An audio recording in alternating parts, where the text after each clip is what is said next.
Adolf হিটলারের মৃত্যুর পর তার কোটি কোটি টাকার সম্পত্তি কার হাতে গেল?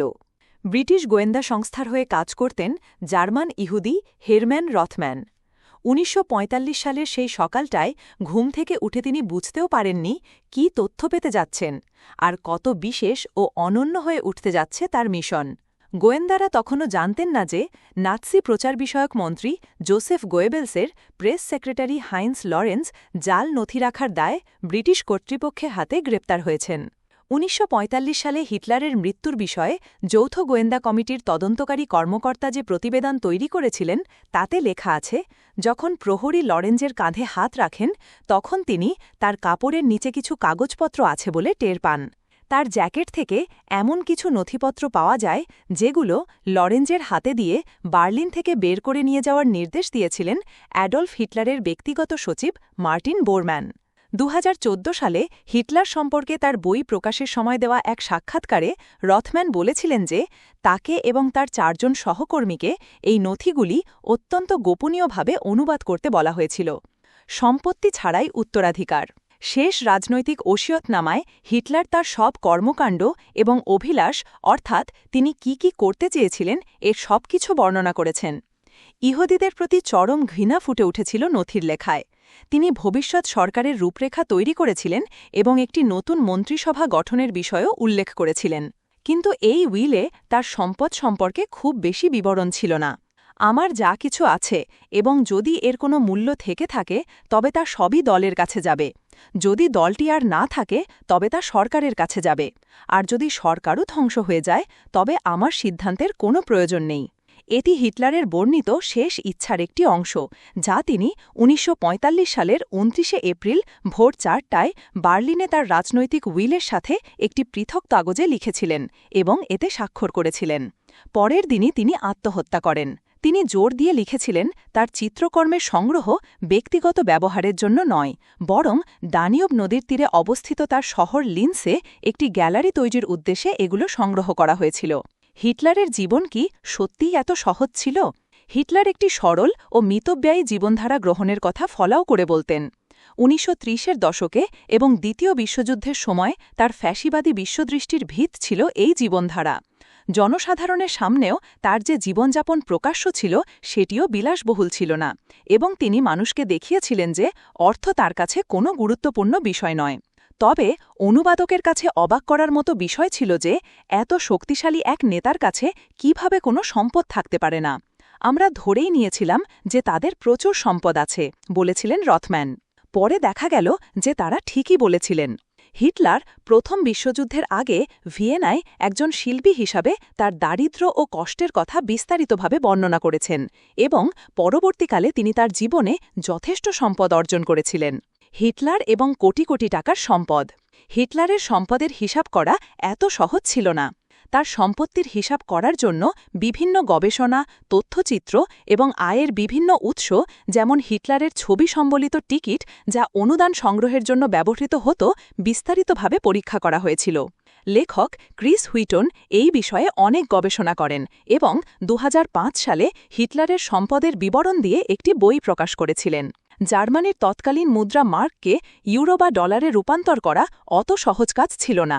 ১৯৪৫ সালের ২৪ এপ্রিল মৃত্যুর ৬ দিন আগে পর্যন্ত হিটলার ইউরোপের সবচেয়ে ধনী ব্যক্তি ছিলেন। ২০০৩ সালে ইউরোর ওই সময়ের মানের হিসাবে তার সম্পদের পরিমাণ প্রায় ১.৩৫ বিলিয়ন থেকে ৪৩.৫ বিলিয়নের মতো অনুমান করা হয়েছিল। ডলার ও পাউন্ডের হিসাবে এর পরিমাণ আরও বেশি। তার বিভিন্ন সম্পত্তির মূল্যের বিশাল পার্থক্য এটা তুলে ধরে যে হিটলারের সম্পদের হিসাব করা কতটা কঠিন ছিল। বিশর সম্পত্তির হিসাব বের করার আরেকটি বড় সমস্যা ছিল যে তার মালিকানাধীন সম্পদ সম্পর্কে কোনো নথি ছিল না, এমনকি তাদের সম্পদ কোথায় ছিল তাও জানা যায়নি। মার্কিন গোয়েন্দা সংস্থা তদন্তের সময় কিছু নির্দিষ্ট ব্যাংক অ্যাকাউন্টে হিটলারের $৩৫০ মিলিয়ন অর্থের খোঁজ যায়, যা কয়েক বছর পরে গোপন নথিতে প্রকাশিত তথ্যে উঠে আসে। সাম্প্রতিক সময়ে সুইজারল্যান্ডে কিছু ব্যাংক অ্যাকাউন্ট পাওয়া গেছে যা হিটলারের বলে ধারণা করা হচ্ছে। হিটলারের আর্থিক বিষয় সম্পর্কে বিভিন্ন পক্ষ একমত, এরকম আরও কিছু তথ্য পাওয়া গেছে। হিটলারের বই হয়ে যায় বিয়ের উপহার। মৃত্যুর সময় জার্মানির মিউনিখে একটি অ্যাপার্টমেন্ট এবং ব্যাভারিয়ান আল্পসে একটি বাড়ি ছিল হিটলারের, কিন্তু তাকে সম্পদশালী তুলেছিল বই।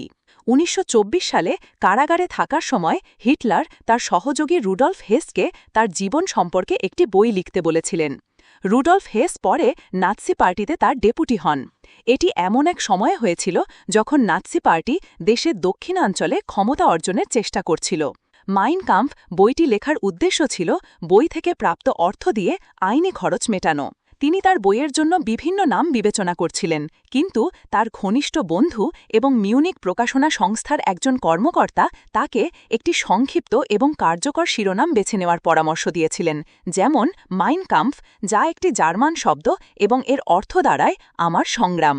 প্রকাশনা সংস্থাটি 1925 সালের 18 জুলাই প্রথমে 400 পৃষ্ঠার বই প্রকাশ করে এবং বইটির দ্বিতীয় অংশ প্রকাশিত হয় 1926 সালের ডিসেম্বরে। পূর্ণাঙ্গ সংস্করণ প্রকাশিত হয় 1930 সালের মে মাসে। শুরুতে 1925 সালে বইটি খুব একটা বিক্রি হয়নি, মাত্র 9,000 কপি বিক্রি হয়েছিল। কিন্তু হিটলার রাজনৈতিকভাবে জনপ্রিয় হওয়ার সাথে সাথে তার বইয়ের জনপ্রিয়তাও বাড়তে থাকে। 1930 সালে নাৎসি পার্টি জার্মানির দ্বিতীয় বৃহৎ দল হয়ে ওঠে এবং সেই বছর হিটলারের বইয়ের 50,000 কপি বিক্রি হয়। এক পর্যায়ে হিটলারের বইটি স্কুল পাঠ্যক্রমের অংশ হয়ে ওঠে এবং পৌর কর্তৃপক্ষ নবদম্পতিদের উপহার হিসাবে এটি দিতে শুরু করে। 1933 সালে এক বছরেই বইটির 10 লাখ কপি বিক্রি হয়েছিল। মিউনিক আর্কাইভের নথি অনুসারে হিটলার তার বই থেকে 1.23 মিলিয়ন মার্ক অর্জন করেছিলেন। এটি এমন এক সময় ছিল যখন একজন শিক্ষকের গড় বার্ষিক আয় ছিল 4,800 মার্ক। লাখ লাখ টাকা আয় হলেও কর দিতেন না হিটলার। হিটলার তার বই থেকে এত বেশি অর্থ উপার্জন করেছিলেন যে এর ওপর 4 লাখ মার্কেরও বেশি কর আরোপ করা হয়েছিল। এই তথ্য পাওয়া গেছে কারণ হিটলার যখন জার্মানির চ্যান্সেলর ছিলেন তখন তাকে কর পরিশোধের জন্য একটি বিল পাঠানো হয়। এই করের চালান অর্থ মন্ত্রণালয়ে পাঠানো হয় এবং পরে তারা ঘোষণা করেন যে হিটলার কর দেন না। বইটি 16টি ভাষায় অনুবাদ করা হয়েছিল, যার ফলে হিটলারের আয় আরও বেড়ে যায়। তার আয়ের হিসাব করেছিলেন তার ঘনিষ্ঠ সহকর্মী এবং নাৎসি জার্মান প্রকাশক ম্যাক্স এমান। হিটলারের সম্পদ এবং সেগুলোর বাজেয়াপ্তকরণ। হিটলারের আত্মহত্যার পর নাৎসিরা পরাজিত হয় এবং মিত্রশক্তি হিটলারের সম্পদ বাজেয়াপ্ত করে। হিটলারের শেষ ইচ্ছা এবং ওসিয়তনামায় যা কিছু আমার, এটি তার দল ভেঙে দেওয়ার কারণে বাস্তবায়িত করা যায়নি। তার দ্বিতীয় অপশন ছিল রাষ্ট্র, সেটাও আর নাৎসি রাষ্ট্র হিসাবে বিদ্যমান ছিল না। তিনি বলেছিলেন, যদি রাষ্ট্র ধ্বংস হয়ে যায় তবে আমার সিদ্ধান্তের কোনো প্রয়োজন নেই। বিজয় মিত্ররা শেষ পর্যন্ত হিটলারের সম্পদ ব্যাভারিয়া রাজ্যে স্থানান্তর করার সিদ্ধান্ত নেন, যেখানে তাকে সরকারি রেসিডেন্ট হিসাবে নিবন্ধিত করা হয়। পাহাড়ে অবস্থিত তাদের বাড়ি লুট করা হয় এবং তারপর বোমা হামলা করা হয়। বাড়িটি যাতে পর্যটনস্থলে পরিণত না হয় সেজন্য 1952 সালে ব্যাভারিয়ান রাজ্য সরকার সেখানে যা অবশিষ্ট ছিল তা ভেঙে দেয়। তার পুরনো অ্যাপার্টমেন্ট ভবনটি পরে থানায় রূপান্তরিত হয়। ব্যাভারিয়া রাজ্য বইটির কপিরাইট অর্জন করে এবং জার্মানভাষী দেশগুলোতে এর প্রকাশনা বন্ধ করে দেয়। অন্য কিছু দেশও এর প্রকাশনা বন্ধ করতে আংশিক সফল হয়। এমনকি বইটির কপিরাইটও 2015 সালের 30 এপ্রিল তারিখে বাতিল করা হয়, যে দিনটি হিটলারের মৃত্যুর 70তম বার্ষিকী। গ্রন্থনা অধ্যাপক মহিষিন আলী আঙ্গুর, সম্পাদক ও প্রকাশক মুজিবনগর খবর.com, মেহেরপুর।